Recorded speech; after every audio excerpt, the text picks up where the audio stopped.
Hi everyone, welcome back to episode 2 of the Seattle Style series. Today we have a very special guest, Keona, the creative director and designer of her brand Victory Apparel. My name is Christy and this is my co-host Hannah K. Swan. And hello. We are so excited to have you here today, Keona. Thank you so much for being here. Oh, thank you so much for your time and effort and all this. I'm so excited to have this conversation. We're excited to have you. Mm-hmm. Yeah. So tell us just a little bit about you, the brand, and where you see yourself in the next few years.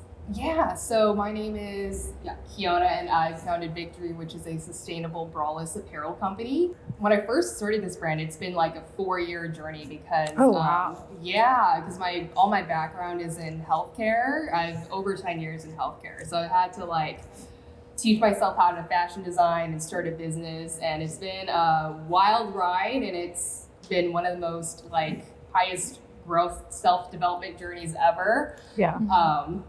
And we were just talking about before, the label as a designer.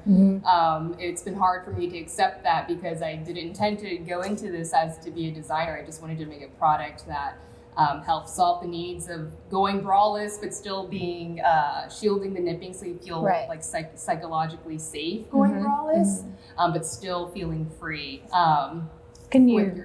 I was going to say, can you elaborate on the concept of going braless? What do you mean and what derived this idea in the first place? Yeah, it's just the idea whenever we go somewhere where we have to look professional or just out in the world, we have to have lifted and supported boobs all the time, and bras are not that comfortable. It's like a piece of wire strapped against your chest, and it's I don't know.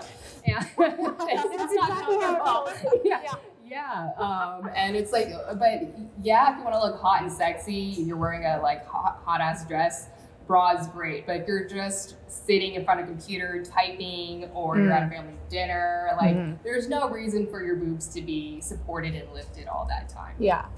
No, that's so true. I feel like I would get when I worked at Amazon, I would just get a pain, or just you're just uncomfortable, and it kind of feels over time that you can't breathe as much. I'm and it's half the time because I'm wearing a bra. Exactly. Yeah, and when you take it off, there's sometimes an indent in your skin, and it's the worst. Best feeling all though. the time. Yeah, taking it off is the best feeling actually. Yeah. So explain your product. Tell us how did you come up with it? What was the design concept? Why?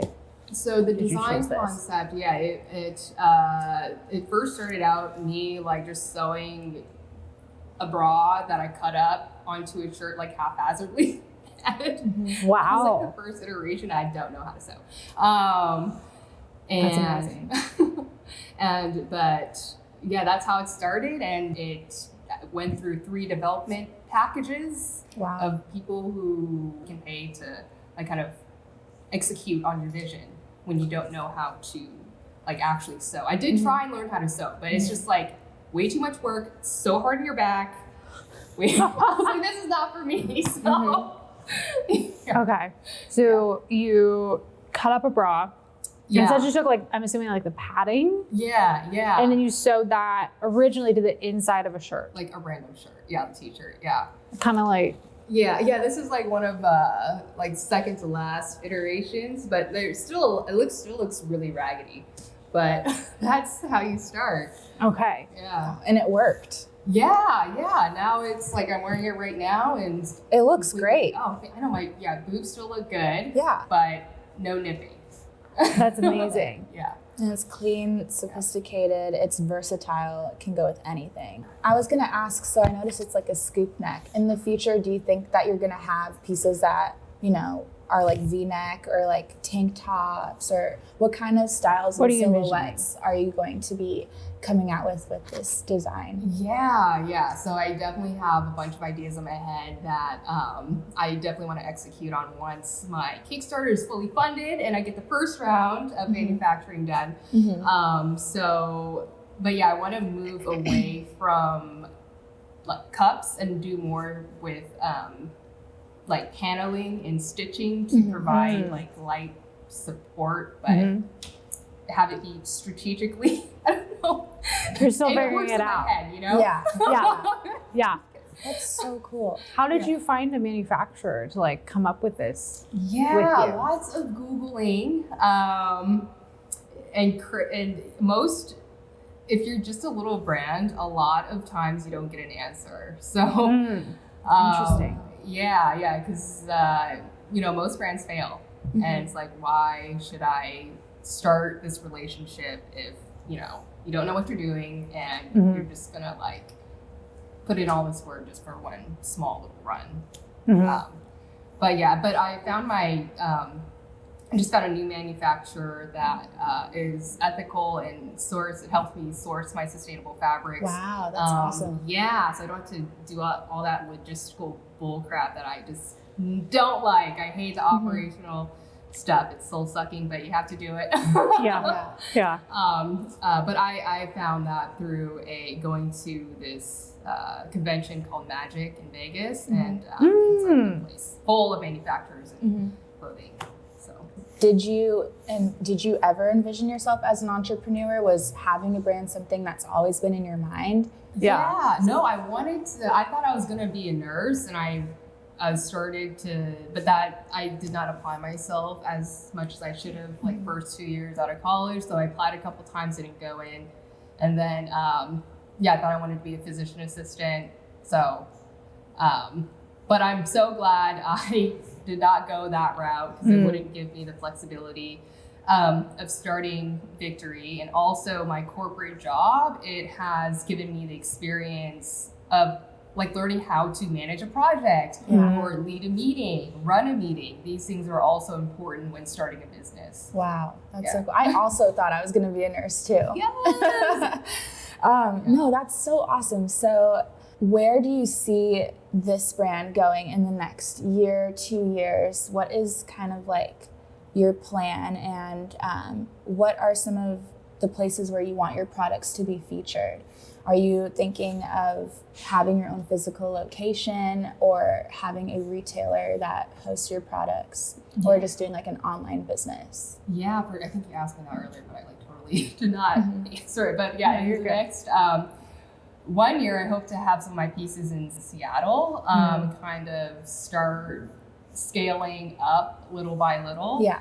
And then I definitely want to, so my product right now, it's best for women with like cup sizes, AA through C or D, depending what shirt size you have. So I definitely want to expand my product line, so like women with bigger breasts can wear my product as well. And also build some more pieces that are a little bit more like sexier and fun, because my style is pretty edgy. As we can see. Yes. So having more pieces that are like I would love to rock, not just basic. So you'll start in Seattle. Where are you from originally? Why Seattle, and why now? Yeah. So I'm actually born and raised in Seattle, except for a year in Hong Kong that I don't remember when I was little. But I think, as I was getting ready for this interview, I was like, maybe if I wasn't raised in Seattle, I would not have thought of this idea. If I was raised in LA, like somewhere warmer where it's more acceptable to go braless, like, right? Like, there's not that high of a stigma, I guess, seeing a person's nipples just like, flying around. But,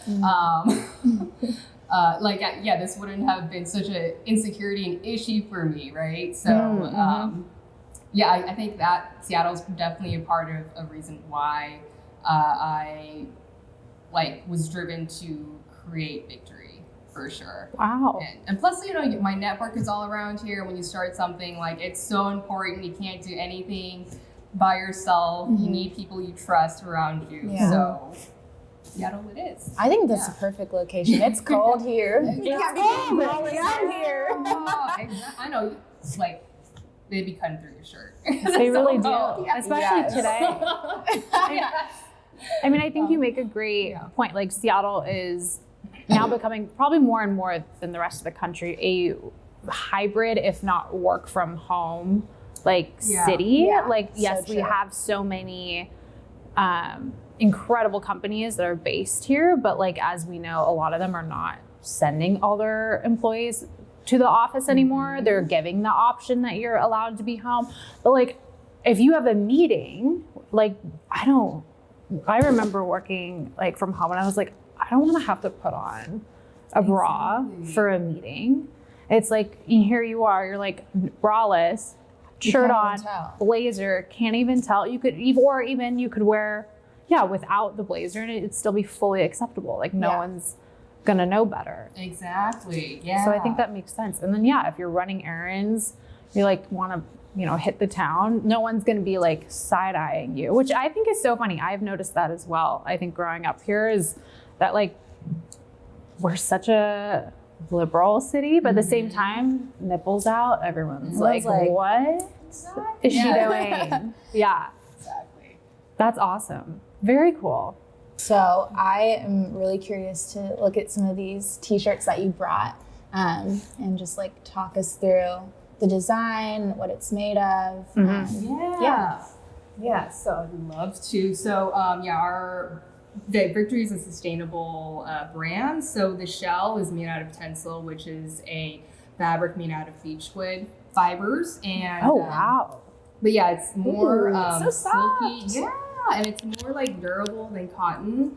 And also the tencel like trademark, how they make their fabric is with a closed loop system. So what that means is like 99% of their chemicals and water that they use to produce their fabric is recycled. Wow. That's incredible. This is great. And it's more durable than cotton, so it'll last longer. Yeah. And last it's more washes and like, okay. Yeah, and then, sorry. No, I was just saying it's so cool. Oh, thanks. Yeah, and it's like kind of nice, little it hangs. It does. Like tuck it in. Yeah, no, this is great. So, and then on the inside, so a lot of braless products right now, there's a like sports bra inside. Yeah. So, which is, good, I think, for if you want that support. Yeah. But like, again, if you're just working from home, sitting in front of your computer, like you don't need the support. Yeah. So this just makes it like very nice and freeing. And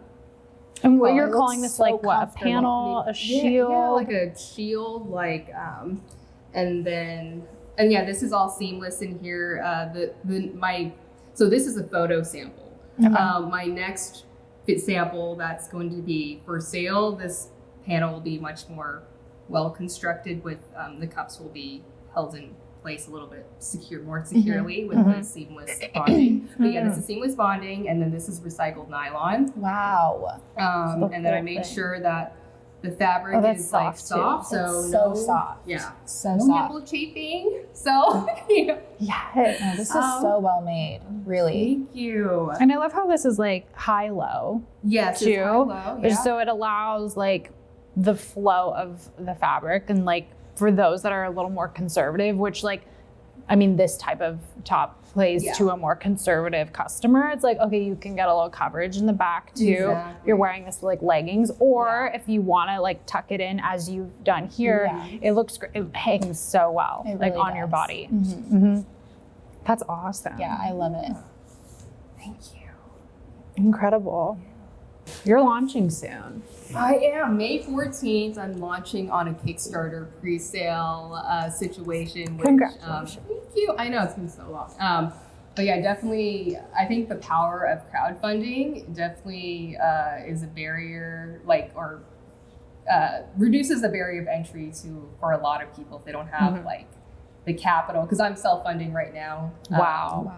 So luckily I love my actual day job is, work from home, and I couldn't have asked for a better team. But yeah, so I don't have to, because normally I would have to front all the money manufacturing myself. Which is expensive. Yes, Very. Exactly. So yeah, this allows, and I think with the pre-pandemic, there's been a lot more pre-sale situations. Like you don't need something right now. Right. But we have been conditioned to like, we need this now, we need this trendy whatever now. Yeah. So changing consumers to shop with intention. For products that are sustainably and ethically made is one of my goals as well. That's awesome. Yeah. That's incredible. We are so excited for your launch party. Yes. So excited. So May 14th is the launch party that you're doing, the pre-sale situation. Yes. Okay. And then are you hoping that the funds from that can then allow you to put in a bigger order or like kind of feel out the market like a little bit more, and then from there, like additional customers like outside of this can then put in an order?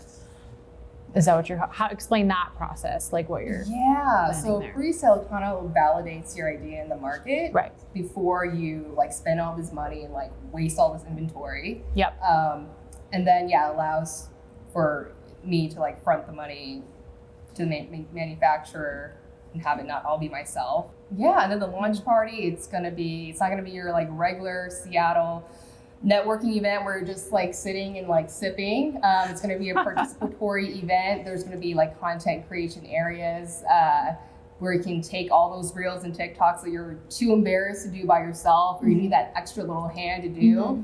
So that is my vision for it. And I'm also, releasing a Braless NFT for Victory as well. Oh, she's ahead of the game, everybody. Yes. Wow. Going into the metaverse. That's awesome. Yeah.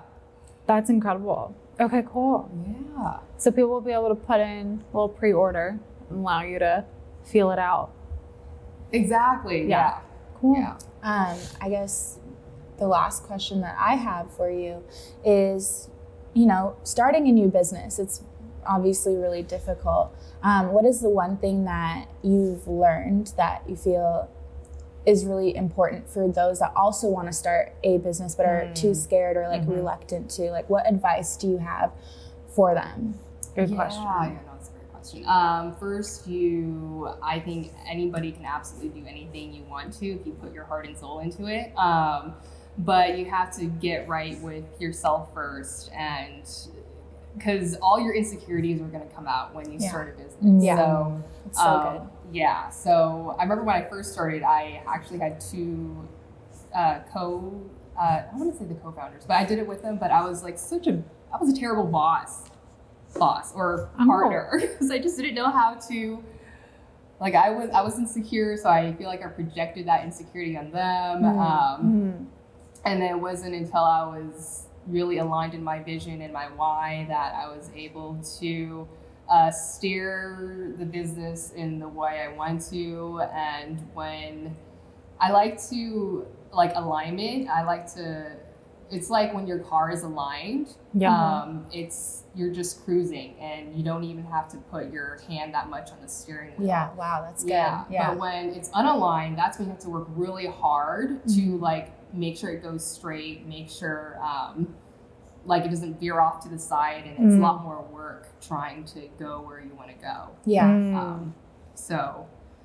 But making sure you're good with yourself and you're aligned. And your why, like knowing your why is very important. Yeah. Wow, that is so good. Thank you so much, Keona, for being here and sharing just, your experience. I was talking to you earlier and you were saying that you felt like this is like an overgrown baby that you're pushing out. It's been like 4 years. And I feel like, this is the best time. This is the best time to launch a brand, to start a business. You have a huge support system. We support you. We're so excited for your launch party, May 14th, guys. Yes. Be there. Keep your eye out for the pre-sale. Custom Braless launch party. There we go. Thank you so much for coming. This was so fun. I'm so glad you were able to be here. And see you guys at the next one. See you soon. My mind goes left and heart goes right. Sometimes we just